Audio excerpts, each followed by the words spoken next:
Halo, yes, semangat pagi. Salam sehat. Wah, lama sudah tidak berjumpa ya.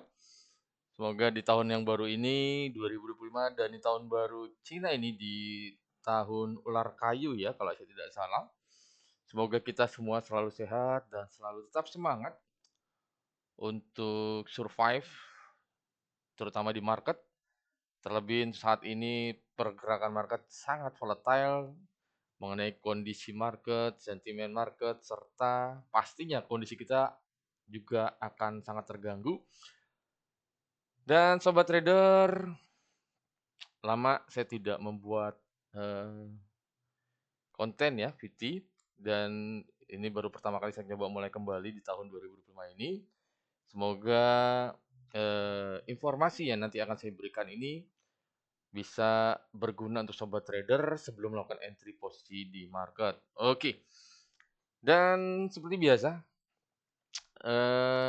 nanti saya akan memberikan prediksi atau peluang-peluang baik dari sisi teknikal maupun dari sisi fundamental, dan besar harapan saya semoga sobat trader bisa mendapatkan insight atau informasi yang cukup menarik sebelum sobat trader melakukan entry posisi di market. Dan jangan lupa apabila informasi ini sangat berguna untuk sobat trader, saya berharap eh, bantuan serta supportnya ya untuk subscribe, like, share, and comment agar kedepannya saya berusaha untuk lebih baik lagi dan menyuguhkan materi-materi yang beragam seperti itu. Oke, baik. Yang pertama saya soroti mengenai kondisi dari sentimen market ya, karena kenapa ini sangat berpengaruh juga terhadap pergerakan market. Dan nanti tinggal sobat trader korelasikan aja ingin trading di pair apa atau di produk apa. Oke. Yang pertama, itu sentimen market kita tahu bahwa setelah dilantiknya secara sah Presiden Amerika yaitu Donald Trump, ya, beliau sudah mulai memberlakukan kenaikan tarif ya terhadap barang-barang yang masuk ke Amerika ya.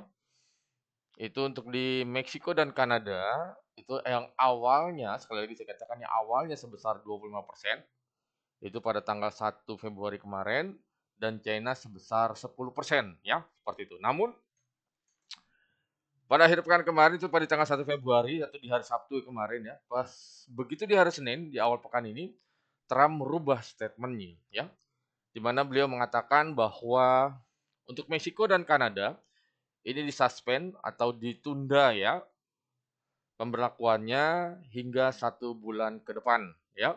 Namun untuk di China ini tetap berlaku sebesar 10%. Tidak cukup sampai di situ ya, kita tahu Presiden China Xi Jinping beliau justru membalas. Membalas dengan apa?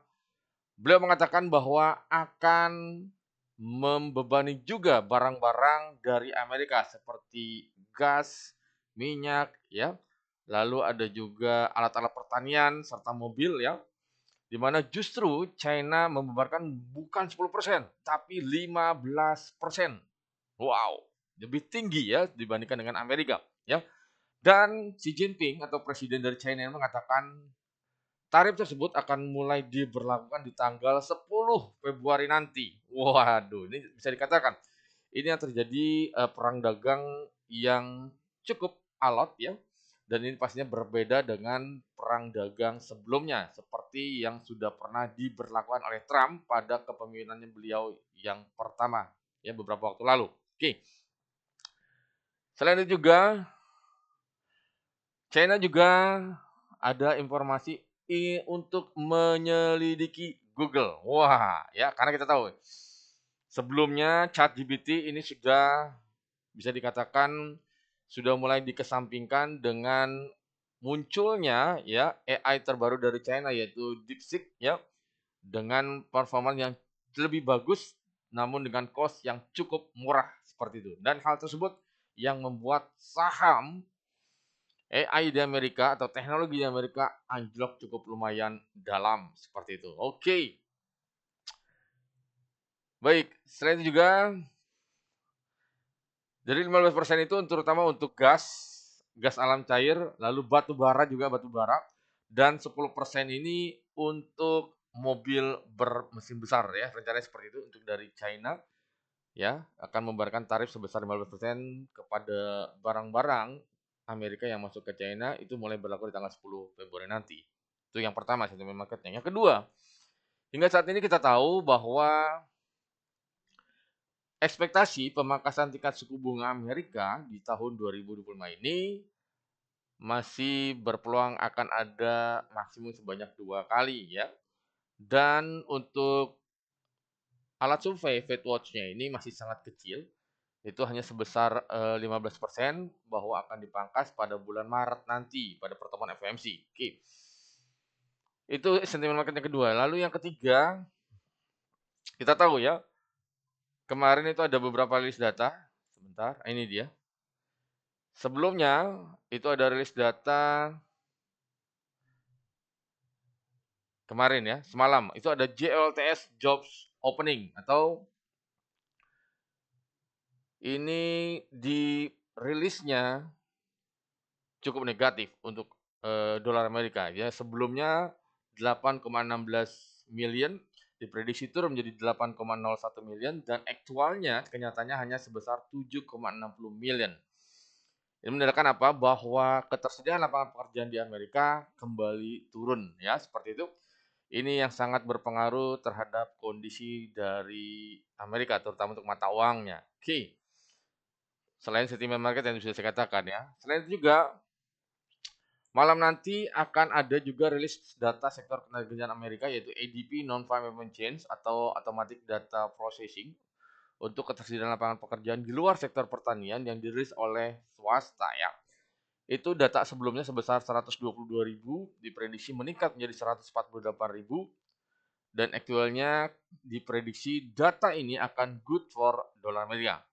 Oke, itu di jam 8.15 dan di jam 10 nanti itu akan ada rilis data ISM Service PMI. Ya. Ini diprediksi juga akan positif dari 54,1 diprediksi naik menjadi 54,2. Ya. Dan juga nanti malam akan ada rilis data cadangan minyak mentah Amerika atau crude oil inventory ya. Dari 3,5 juta diprediksi turun menjadi 2,4 juta seperti itu. Oke, nanti kita akan coba kupas lebih detail bagaimana dampaknya terhadap pergerakan market. Oke, yang terpenting tadi sudah saya katakan untuk informasinya sentimen marketnya bahwa saat ini sentimen market yang berkembang justru berpeluang melemahkan dolar Amerika. Kita tahu, sobat trader, bahwa hal ini membuat perilaku atau sikap para pelaku pasar mulai switching. Switching itu adalah perpindahan aset safe haven masih di aset safe haven yang sangat diminati. Yang sebelumnya itu adalah dolar Amerika, namun kali ini di switching ke gold dan yen seperti itu ya. Oke. Nanti kita kupas lebih detail bagaimana peluang terhadap pergerakan market di hari ini, dampak dari sentimen market yang berkembang saat ini. Oke, kita akan coba bahas satu persatu. Yang pertama ya, yang pertama untuk euro USD atau mata uang euro terhadap mata uang dolar Amerika. Oke, saya coba kupas secara detail di sini, lebih secara teknikal ya. Ini di awal pekan kemarin euro sempat anjlok cukup lumayan dalam ya. Setelah adanya pemberlakuan tarif yang tadi sudah saya katakan, Trump terhadap Meksiko dan Kanada terhadap Eropa dan negara lainnya. Hal tersebut langsung membuat dolar Amerika melonjak cukup dalam ya. Terutama kita bisa lihat dari indeks dolarnya atau DXY itu sempat menyentuh level 109 dari level 107 melonjak level 109 200-an ya. Namun begitu disuspend ya ke Meksiko dan Kanada ini justru membuat dolar kembali melemah dan euro bangkit dari keterpurukannya. Di sini kita bisa lihat dari teknikal ya. Ini satu bar cukup lumayan panjang ya, bullish mendominasi ya. Dan kemarin juga masih melanjutkan penguatannya. Imbas apa? Imbas adanya serangan balik, kalau boleh saya katakan seperti itu, serangan balik dari China terhadap Amerika dengan memperlakukan tarif justru yang lebih tinggi, yaitu sebesar 15%. Ini yang membuat euro terus menguat dan dolar melemah. Oke, secara teknikal, saya coba prediksi ya, secara teknikal potensi pergerakan dari euro ya, ini akan coba melanjutkan penguatannya ya. Sasarannya kalau saya prediksi ya untuk penguatan euro di hari ini ya, untuk sesi Asia ya. Kalau saya lihat sesi Asia dia akan coba ke level 1.0400. Saat ini running berada di level 1.03800. Jadi saya prediksi dia akan mencoba ke level 1.0400 ya. Ini level psikologis, apabila level ini berhasil di break atau ditembus, saya prediksi dia akan mencoba melanjutkan kenaikannya yang pernah disentuh di tanggal 31 Januari kemarin itu di level 1.04330-an ya, sasarannya ke sana. Apabila level ini berlanjut ya, dia akan coba terus melanjutkan kenaikannya menuju ke level ini di tanggal 30-nya di level 1.04590, hampir 1.04600 ya, seperti itu. Oke, itu untuk resistennya. Lalu untuk supportnya, sebentar. Untuk supportnya kalau saya prediksi ya, ini sobat trader bisa mencatat level-levelnya atau nanti bisa mengulang di YouTube saya ini ya. Oke. Lalu untuk penurunannya, kalau saya prediksi dia akan mencoba ke level 1.03500 ya. 0.3500 apabila terus berhasil dijebol, dia akan mencoba ke level yang pernah disentuh di 1.03080. Itu untuk 0308 ya, 1.0300 ya, tepatnya seperti itu untuk level supportnya. Dan untuk fundamentalnya untuk di hari ini, untuk data-data di Eropa ya, untuk data di Eropa hari ini cukup lumayan banyak ya. Ada French Industrial Production, ada Spanish Service PMI, ada Italian Service PMI. Tepatnya adalah rilis data sektor jasa ya. Untuk dari Prancis dan dari Jerman. Overall data ini diprediksi unchanged atau tidak berubah ya. Apabila data Eropa ini, terutama dari Prancis dan dari Jerman ini dirilis sesuai ekspektasi, maka potensi pergerakan euro akan baik berdasarkan teknikal. Jadi potensi euro terhadap US dollar akan terus melanjutkan penguatannya. Oke, itu untuk euro USD. Kita coba lanjut ke USD Japanese Yen ya. Yen, oke, ini menarik. Mungkin sobat trader juga sudah mengamati ya dengan sikap agresif dari Bank Sentral Jepang, di mana Bank Sentral Jepang mulai menaikkan tingkat suku bunga di awal tahun 2025 ini dengan menaikkan sebesar 25 basis poin. Kita tahu sebelumnya suku bunga Jepang sebesar 0,25, begitu dinaikkan menjadi 0,50%. Ya ini yang cukup hawkish, ini yang membuat yen menguat cukup lumayan dalam. Itu yang pertama. Yang kedua, adanya juga pernyataan dari salah satu petinggi Bank Sentral Jepang yang mengatakan bahwa potensi ke depannya atau di tahun 2025 ini Bank Sentral Jepang masih akan sangat berpeluang untuk menaikkan tingkat suku bunganya kembali. Ya, ini yang mempertahankan kondisi dari yen terhadap US dollar terus melanjutkan penguatannya.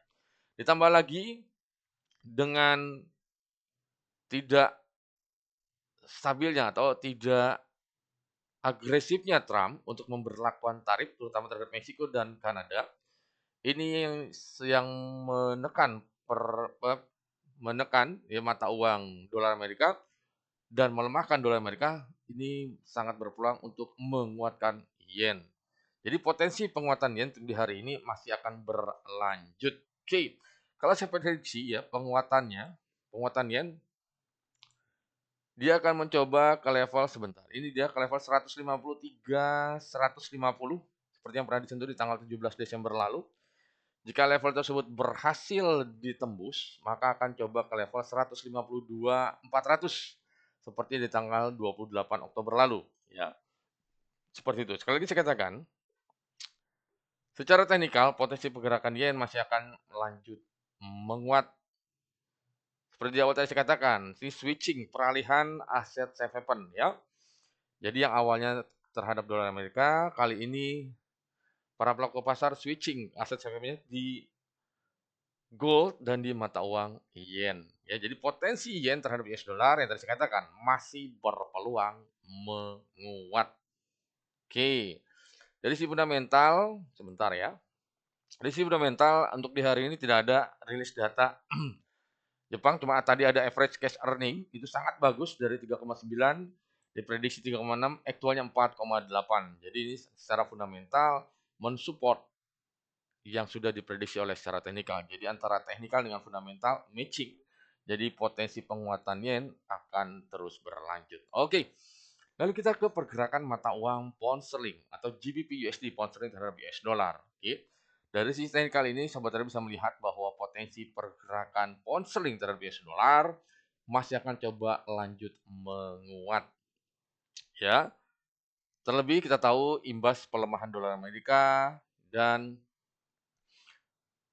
mata uang Inggris atau pound sterling ini masih bertahan di level terkuatnya. Namun wait and see, karena kenapa? Sebelumnya kita tahu bahwa Bank Sentral Inggris ini mempertahankan suku bunganya ya. Ini yang membuat posisi pound sterling terus berada di jalur penguatannya. Untuk di hari ini, potensi pergerakan dari pound sterling terhadap US dollar, kalau saya prediksi dia akan mencoba ke level sebentar ya, yang pernah disentuh sebelumnya di level 1.24900 ya, 1.24900 kita akan mencoba ke sana. Jika level 1.24900 ini berhasil di break, maka dia akan mencoba ke level 1 titik sebentar. Saya coba lihat dulu. Nah, ini dia. Dia akan mencoba ke level 1.25200 ya. Jadi tadi di level 1.24900 sampai dengan 1.25200 itu level resisten yang akan dituju oleh pergerakan pound sterling terhadap US dollar. Lalu bagaimana untuk pelemahannya? Kalau seandainya penurunan ya, oke.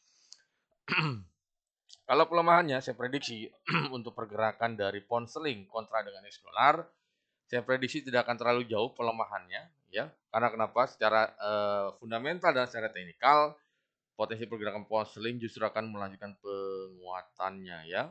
Oke.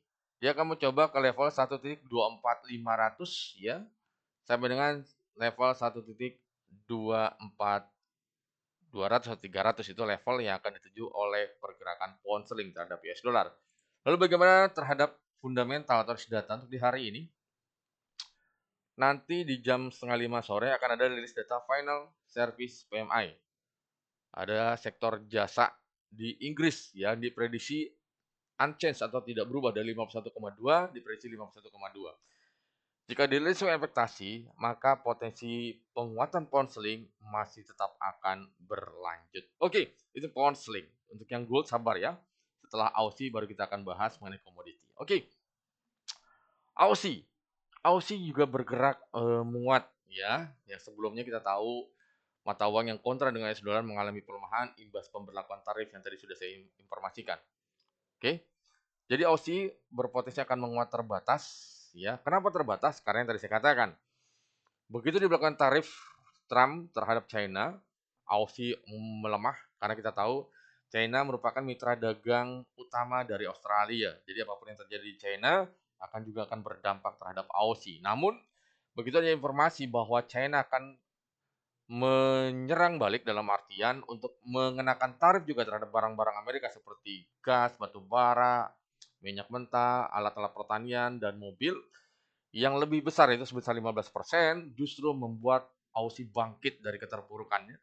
Dan secara teknikal saya prediksi penguatan Aussie masih akan coba berlanjut ya. Oke.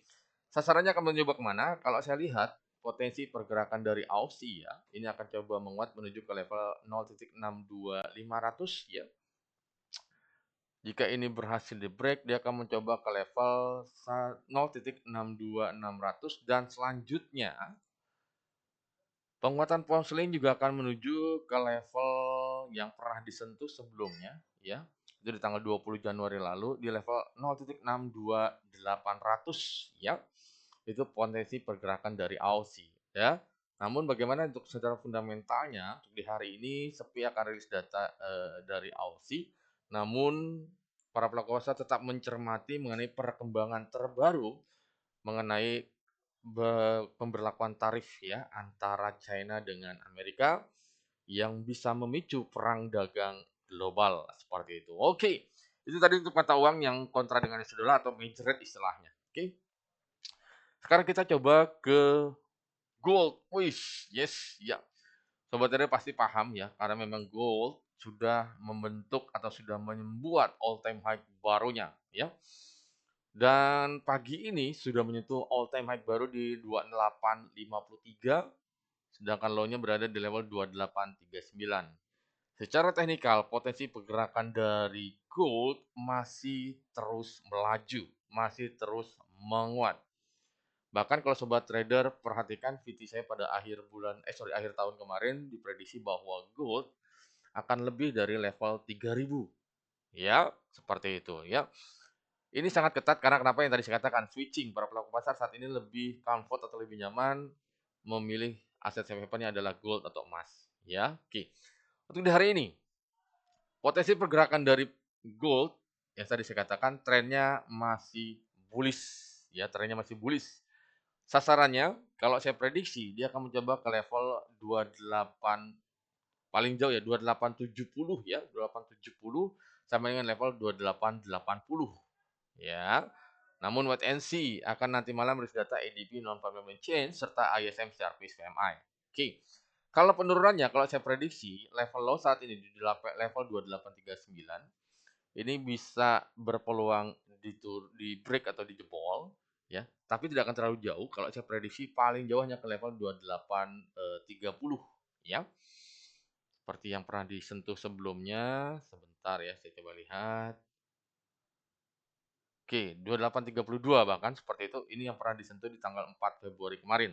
Oke. Itu potensinya. Bahkan kita tahu bahwa kemarin ya, pergerakan kemarin itu gold berada di level high yang kemarin ya. High yang kemarin itu di level 2845 dan low di level 2807. Namun kenaikan gold masih terus berlanjut di tengah perang dagang ya. Pengenaan tarif ya timbal balik antara China dengan Amerika ya. Seperti ini yang memicu para pelaku pasar lebih comfort ke aset safe haven yaitu di gold ya.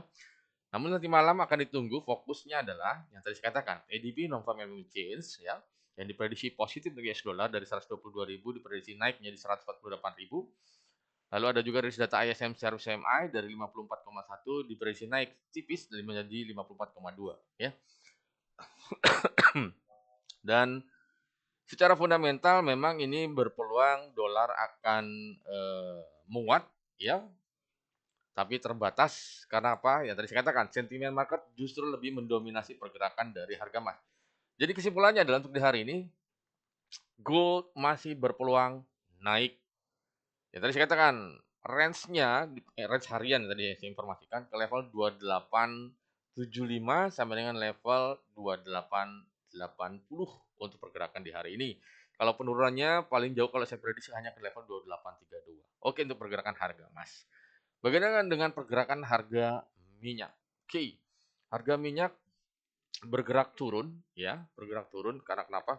Saat ini para pelaku pasar masih fokus atau wait and see akan bagaimana perang tarif atau perang dagang antara Amerika dengan China. Karena kita tahu China merupakan konsumen terbesar di dunia untuk di minyaknya, sedangkan di satu sisi pasukan masih stabil dan kekhawatiran tetap masih ada di tengah gejolak militer yang ada di Eropa Timur antara Rusia dengan Ukraina dan di Middle East atau di Timur Tengah. Namun fokusnya adalah nanti malam akan ada rilis data crude oil inventory ya yang diprediksi akan berkurang ya. Di sini kita bisa lihat dari sebelumnya 3,5 juta diprediksi turun menjadi 2,4 juta. Jika dirilis sesuai dengan ekspektasi, maka potensi pergerakan oil ya, sorry maksud saya, pergerakan oil akan coba reversal, akan coba naik ya. Sasarannya kalau saya prediksi saat ini kan running di level 7250-an ya. Dia akan mencoba ke level 7300 sama dengan level 7330.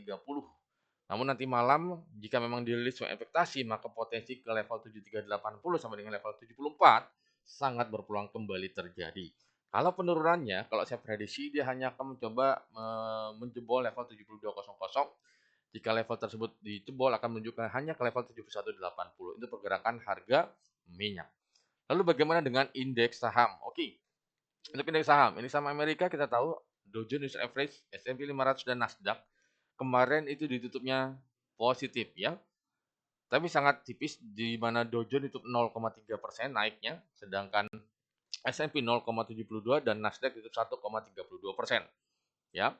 Karena kenapa ada beberapa laporan earning di perusahaan-perusahaan besar di Amerika seperti perusahaan teknologi, perusahaan kesehatan dan properti ini di luar ekspektasi. Ditambah lagi yang tadi saya katakan, Gejolak perang dagang trade war antara Amerika dengan China turut berpengaruh sikap para pelaku pasar terhadap aset beresiko. Karena kita tahu saham merupakan aset berisiko. Yang tadi saya ulas bahwa saat ini para pelaku pasar lebih nyaman ke aset safe haven. Yang primadona adalah gold dan yen. Jadi untuk di hari ini potensi pergerakan dari indeks saham Amerika akan berpeluang menurun. Oke. Lalu bagaimana dengan Hang Seng? Nah, Hang Seng yang awalnya atau kemarin setelah liburan tahun baru China itu sempat melonjak naik, namun saat ini kembali mengalami penurunan imbas apa yang tadi saya katakan, perang dagang antara Amerika dengan China. Namun sinyal positif yang tadi sudah saya informasikan bahwa Xi Jinping akan mulai memberlakukan tarif yang lebih besar sebesar 15% terhadap Amerika dan mulai diberlaku di tanggal 10, ini justru sangat berpeluang Hang Seng akan coba reversal, pembalikan arah menjadi naik. Dan saat ini kita lihat pergerakan Hang Seng masih stay di level 20.400-an sampai dengan level 20.900-an dan potensinya saya prediksi di hari ini pergerakan Hang Seng akan coba ke level 21.000 sampai dengan level 21.500 ya. Tapi kalau penurunannya kalau saya prediksi dia agak sulit untuk menembus level 20.000 level psikologisnya. Itu untuk di Hang Seng. Kalau di Nikkei, untuk sobat trader mungkin bisa melihat pergerakan Nikkei cenderung sideways, dia terbatas berada di range 38.000 sampai dengan level 39.000 ya. Kenapa terbatas? Karena yang tadi saya katakan, saat ini para pelaku pasar lebih wait and see mengenai kemana arah kebijakan yang akan diambil oleh Bank Sentral Jepang. Meskipun kita tahu adanya statement atau peluang ekspektasi bahwa Bank Sentral Jepang masih akan ada peluang untuk menaikkan tingkat suku bunganya kembali dengan catatan, sekali lagi saya katakan, dengan catatan apabila tingkat inflasi ya sesuai dengan ekspektasi, sektor tenaga kerjaan juga meningkat dan ekonomi sudah mulai ada tanda-tanda grow ke arah yang sudah ditetapkan. Hal tersebut bisa memicu para pelaku pasar dan Bank Sentral Jepang terutama untuk kembali menaikkan tingkat suku bunganya. Oke, ya, untuk sobat trader tadi itu saya informasikan mengenai pergerakan market dari sisi teknikal maupun dari sisi fundamental serta sentimen market di hari ini, edisi tanggal 5 Februari 2025. Semoga insight ini atau informasi market ini bisa membuat sobat trader semakin pede dan semakin yakin untuk mengambil peluang yang ada di market di hari ini. Ya, tetap ya salam saya adalah happy trading, salam sehat selalu dan semoga channel ini tetap bisa memberikan informasi yang sangat berguna untuk sobat trader ya. Sekali lagi saya katakan jangan lupa di subscribe, share, like, and comment untuk channel ini. Terima kasih, salam sehat dan salam cuan. Terima kasih.